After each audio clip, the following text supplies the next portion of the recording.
Introduce myself. I'm a man of wealth and taste. Been around for a long, long year. Stole many men's soul and faith. And I was around when Jesus Christ has his moment of doubt and pain. Made down through the pilot, washed his hands and sealed his fate. Pleased to meet you. Hope you guess my name. We will make no progress on dealing with the millions of illegal immigrants who are here now and on rationalizing our system of legal immigration. It's plain and simple and unavoidable. When we use phrases like undocumented workers, we convey a message to the American people that their government is not serious about combating illegal immigration, which the American people overwhelmingly oppose. If you don't think it's illegal, you're not going to say it. I think it is illegal and wrong, and we have to change it. Above all else, the American people want their government to be serious about protecting the public, enforcing the rule of law, and creating a rational system of legal immigration that will proactively fit our needs rather than reactively responding to future waves of illegal immigration. People who enter the United States without our permission are illegal aliens, and illegal aliens should not be treated the same as people who entered the U.S. legally. Unless you've been living under a rock, you know that the Democratic Party here in America has moved radically to the left. And this didn't happen overnight, and by the way, has little to do with the election of Donald Trump. Trump has just brought the breadth and depth of their lunacy out in the open for everyone to see. And this shift hasn't just been happening in America, but also in Europe. Angela Merkel is leader of the Christian Democratic Union, which is supposed to be Germany's center-right party, and had been Germany's most socially conservative and nationalistic mainstream party. But Merkel and her supporters are neither conservative or nationalists. Instead, she has anti-traditional social views, and she's a staunch anti-nationalist. So much so that she wants to dissolve Europe's sovereign nation-states and nationalities, something Marxists have planned for over 100 years. And this swing to the left isn't happening because of the natural evolution of a culture, nor is it happening as some accidental or unintentional consequence. But it's a pre-planned operation engineered by leftists to dismantle Western civilization to its core so they can rebuild it in their image. This isn't hyperbole. They'll gladly tell you that our civilization is an oppressive structure containing capitalistic, imperialistic, racist, sexist, patriarchal systems that produce inequality and which, like I said, they want to replace with their imagined utopia. Now, for the benefit of anyone not all that familiar with cultural Marxism, aka critical theory, let me briefly define how the increasing embrace of far-left ideology in our society was indeed a pre-planned operation. So when Marxism failed to take root in the West, when the predicted workers' revolution didn't happen, a group of Marxist intellectuals in the 1920s created a school of social theory in Frankfurt, Germany, commonly referred to as the Frankfurt School. They believed by focusing solely on economics, Marx missed the huge effect culture has on people. So they took Marxism, divorced it from economics, and married it to culture, and taught how that in a democracy, undermining Western values can be more effective than violent revolution.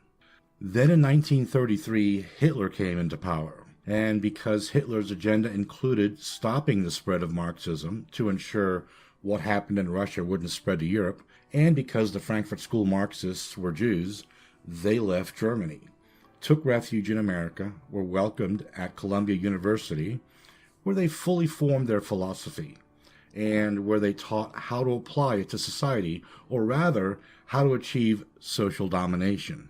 Note, postmodernist critiques were developed from critical theory. For example, Kimberly Crenshaw, who developed the theory of intersectionality, was a student at the School for Social Research in New York City, which was the Frankfurt School. One of the architects of this ideology that seeped into nearly every aspect of our society was Max Horkheimer, who wrote, "The revolution won't happen with guns, rather it will happen incrementally, year by year, generation by generation. We will gradually infiltrate their educational institutions and their political offices, transforming them slowly into Marxist entities as we move towards universal egalitarianism." And you know what irks me to no end? What he's saying is, I'm proudly subverting yet another established society that has given me refuge and welcomed me.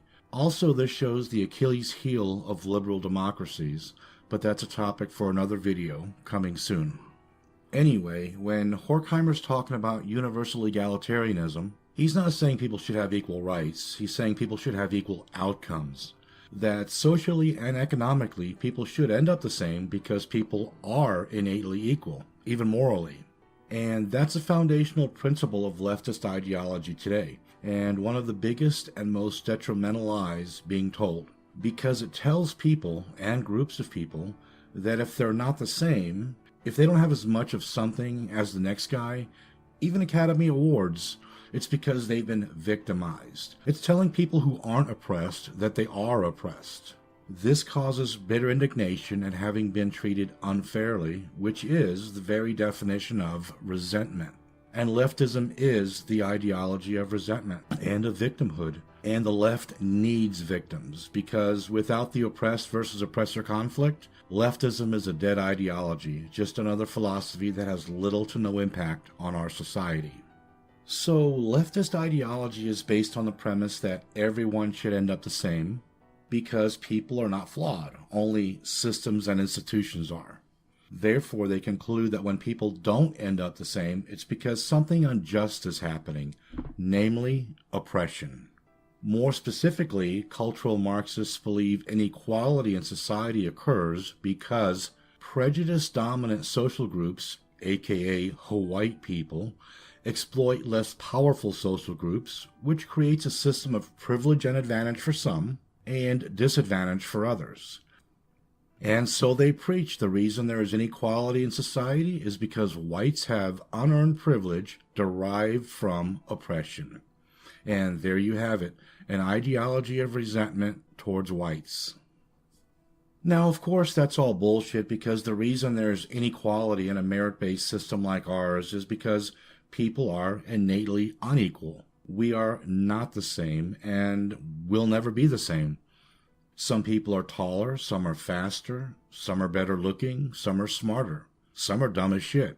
Some people are more creative and end up being an art teacher, some more analytical and pursue engineering. Some are driven, and some are content spending their life sitting on a sofa playing Mario Brothers.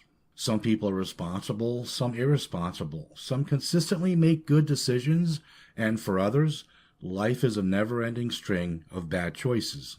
So naturally, people and groups of people and civilizations end up differently. The effects of Islam on a society is not the same as the effects of Christianity on a society. The effects of a relatively free market on a society is not the same as the effects of socialism on a society. And let me be clear about something. When I said we have a merit-based system, I'm not under the illusion that it's perfect. I'd call it a relative meritocracy, because people are inherently flawed, and no, Marxism can't fix that. All Marxism can do is bring the best and brightest in a society down to the lowest common denominator. The dominant narrative in America is white people are evil, white people suck, we should be ashamed of ourselves. And I don't think we should be ashamed of ourselves. I think that we should take responsibility for the system that we've created. The best system in the world? We do not have the best system in the Who world. has a better system? There are many European countries that are much better off than Oh, you us. mean like the European countries with a higher density of whites, like Northern Europe? That's one way to phrase it, I guess. You don't mean Turkey. No. You don't mean Eastern Europe No. with the communists. So the only time you can come up with a system that's better than America, it's a country that's more white than America.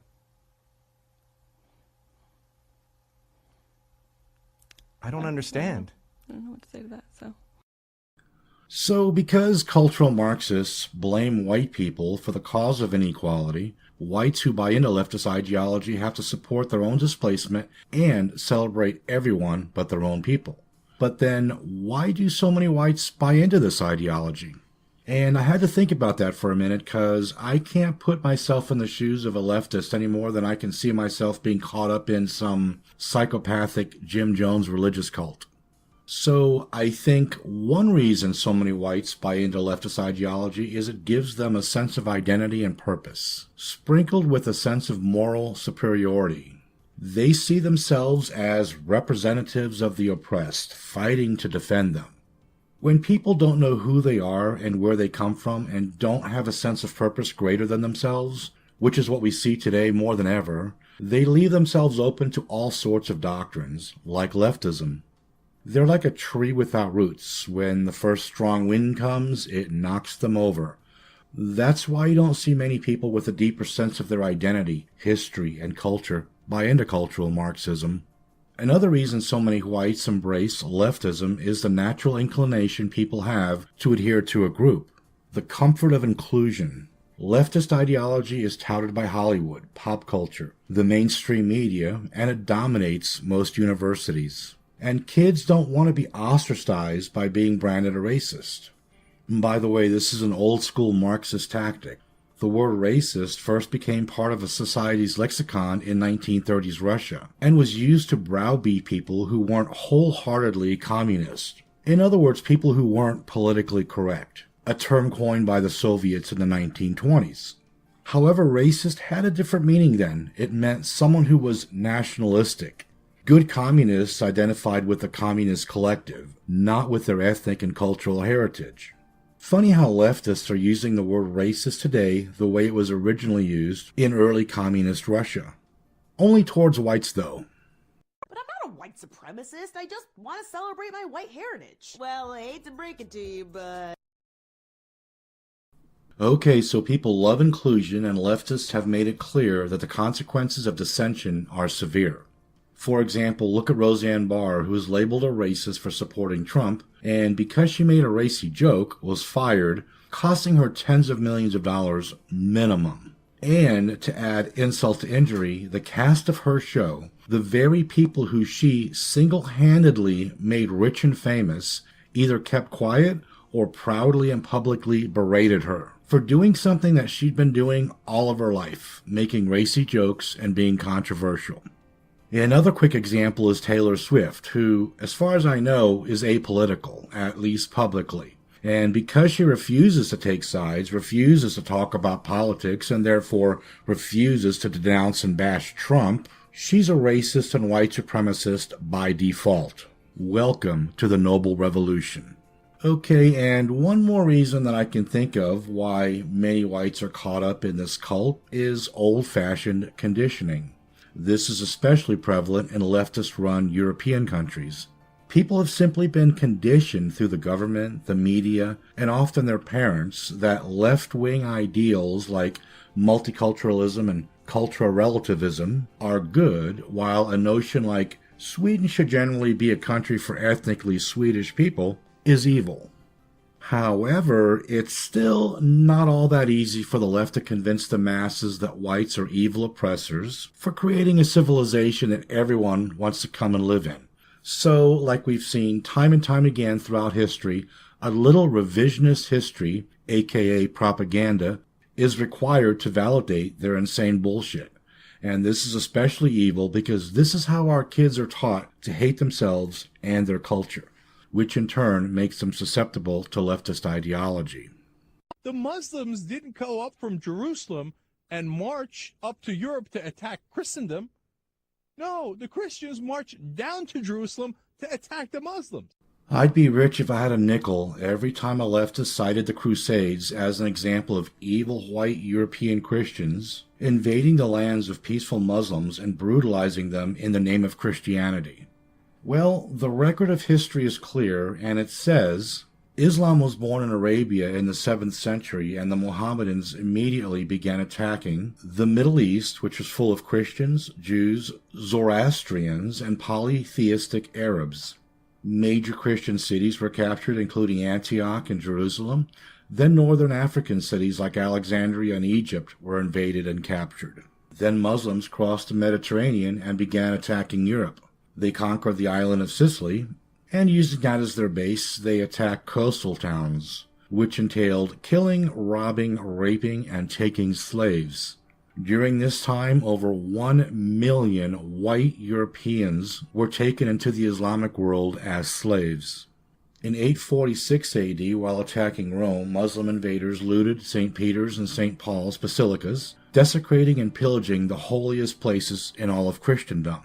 They also invaded and conquered Spain and tried to invade Europe from the southwest, but were stopped by the Franks at the Battle of Tours, which historians regard as the battle that saved European Western Christian civilization.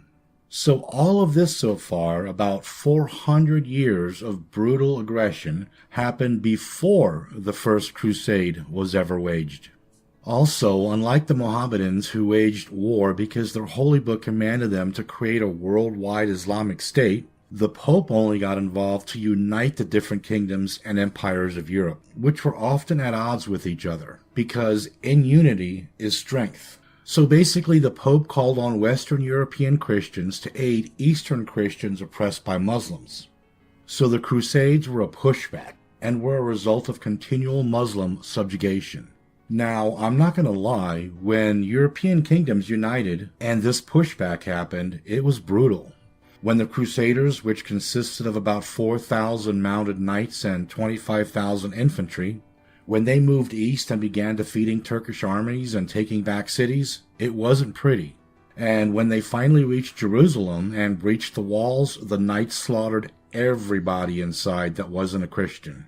Now, I'm not saying what those knights did was right, but after 400 years of brutality against Europe, and after losing 3/4 of their fellow crusaders in bloody battles leading up to Jerusalem, I can understand why they were pissed. So anyway, since this is about context, what's important to know is the Crusades consisted of these battles. Compare that to the 400 or so battles Muslims waged against Europe leading up to the Crusades.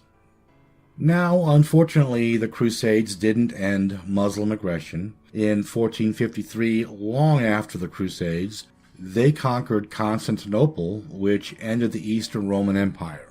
Then they hammered Eastern Europe all the way to the gates of Vienna. So this jihad against the European kafir was relentless and lasted about 1,000 years before white Christians were able to really begin to push them back out and get some of their land back. And on a side note, when a new sultan came to power, it was traditional for him to immediately launch new wars just so he would be known for how well he fought against the infidels.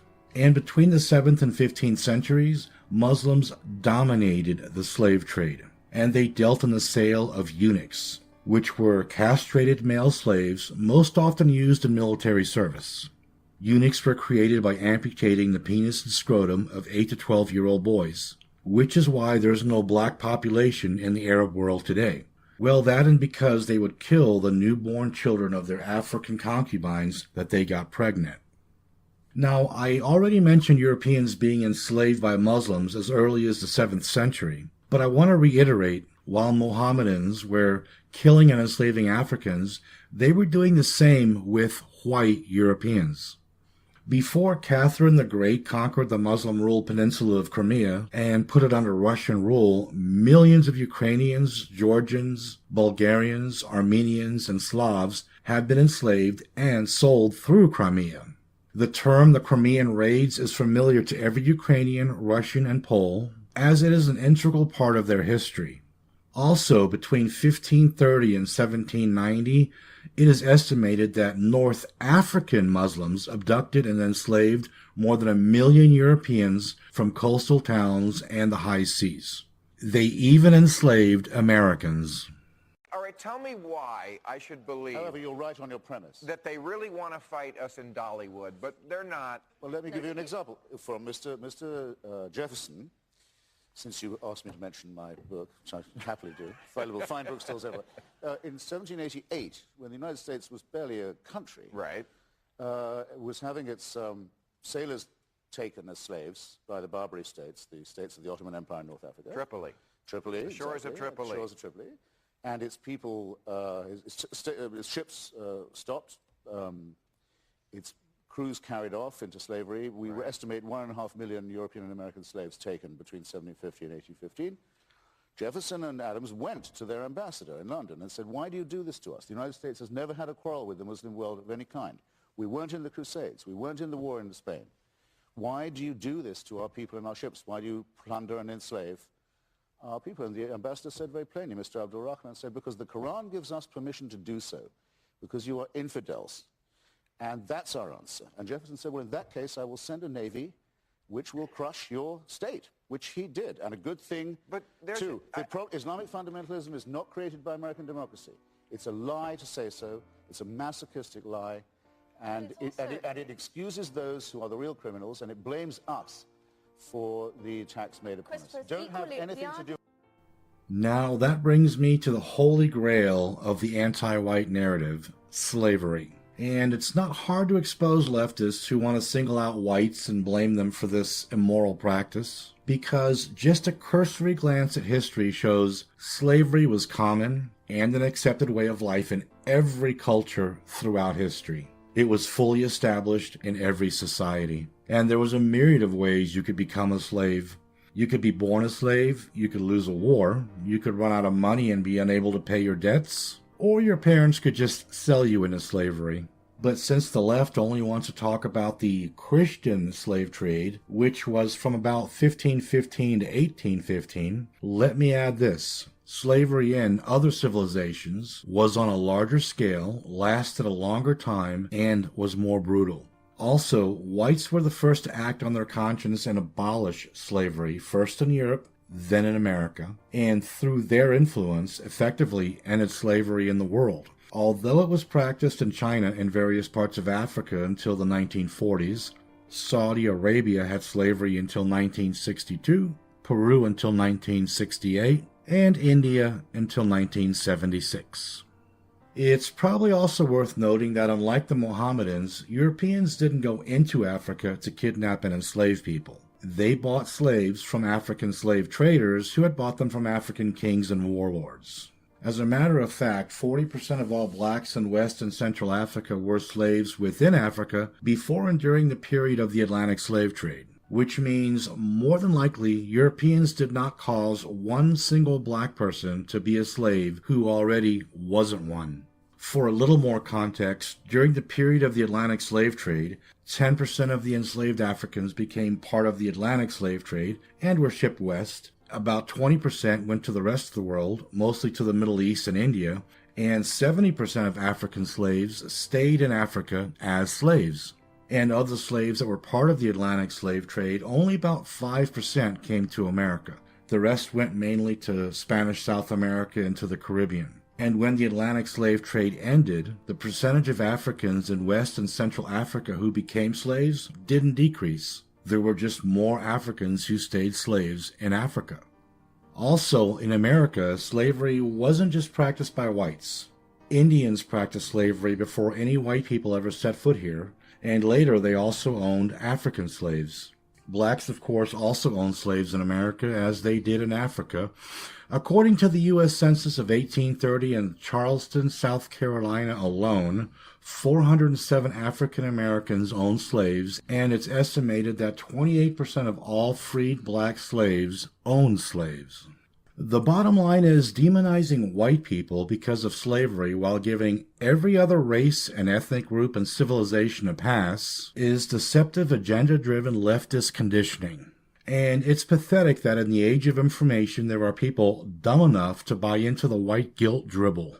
And even if white Europeans had been the only people to ever practice slavery, it would still be dumb to collectively blame white people back then for slavery.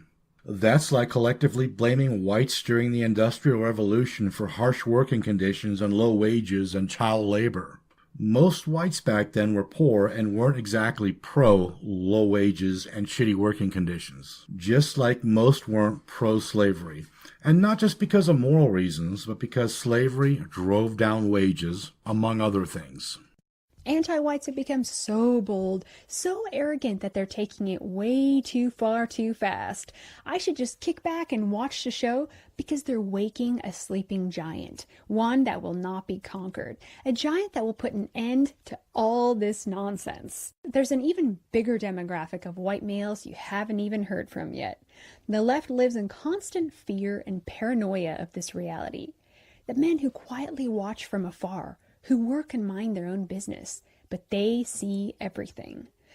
I've said this before, and I'll say it again. The purveyors of cultural Marxism aren't imbeciles. They're smart people. But like the Mensa member who thinks he can commit the perfect murder but makes a dumb mistake that gets him caught, there's something neo-Marxists didn't account for. Something that frustrates them to no end. And that's the power of cultural pride.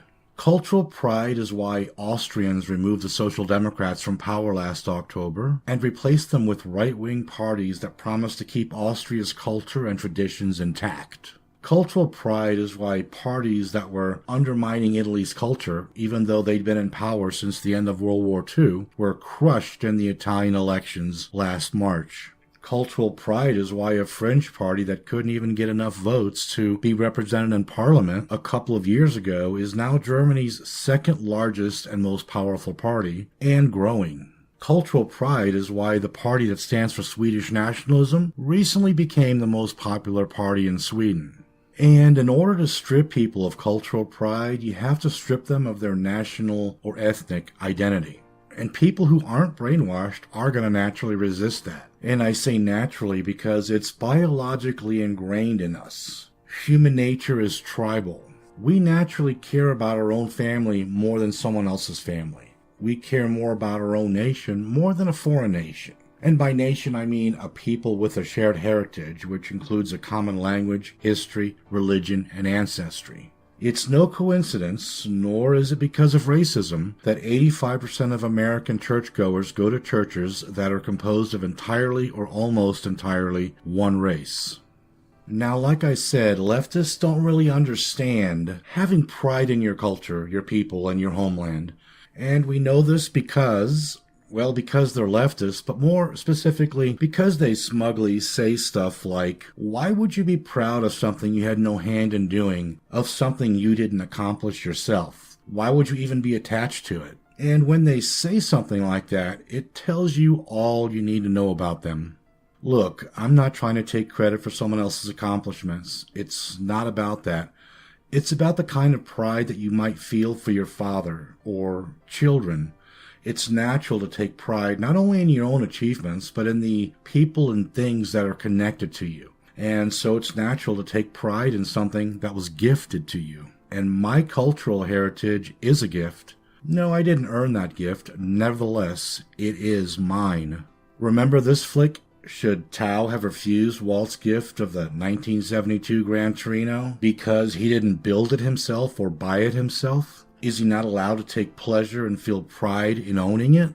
And as Tao couldn't thank Walt for the Gran Torino, we can't personally thank our ancestors for what they created and for the blood they shed to pass their culture on to us intact. It's not by accident Vienna doesn't resemble Mogadishu. And for that, we should be thankful. And we should treasure and appreciate the things gifted to us. And we can show our appreciation by passing our culture on to future generations intact. As I said earlier, leftism is the ideology of resentment, one of the worst emotions someone can have. Show me a leftist and I'll show you someone who's not grateful for anything. Of course they don't understand cultural and national pride because those things are the manifestation of being grateful and thankful and appreciative. And when the left says we don't have any right to take pride in the things our ancestors did because we didn't personally do them, they're again speaking out of both sides of their mouth. Because in the next breath they'll say, but you should feel guilt and shame for the things you didn't personally do, but your ancestors did. And does the left ever criticize non-whites for showing ethnic and cultural pride? No, they encourage it. Proclaim your brown pride, and the left thinks that's great. But say it's okay to be white, and they lose their collective mind. There's no controversy in saying black is beautiful, but if a white woman says white is beautiful, she's branded a hateful, evil person. When non-whites want to remain homogenous, it's cultural pride. But whites against mass third world immigration into their countries are Nazis. In conclusion, because it's healthy, everyone should be proud of their cultural heritage and ethnic identity. And that includes white people. You know, we came from philosophers, explorers, conquerors, pioneers, inventors, and builders of the greatest civilization the world has ever known. A civilization that's made this world an immensely better place for everyone. We can be proud of that, and know, in being proud, you're being grateful.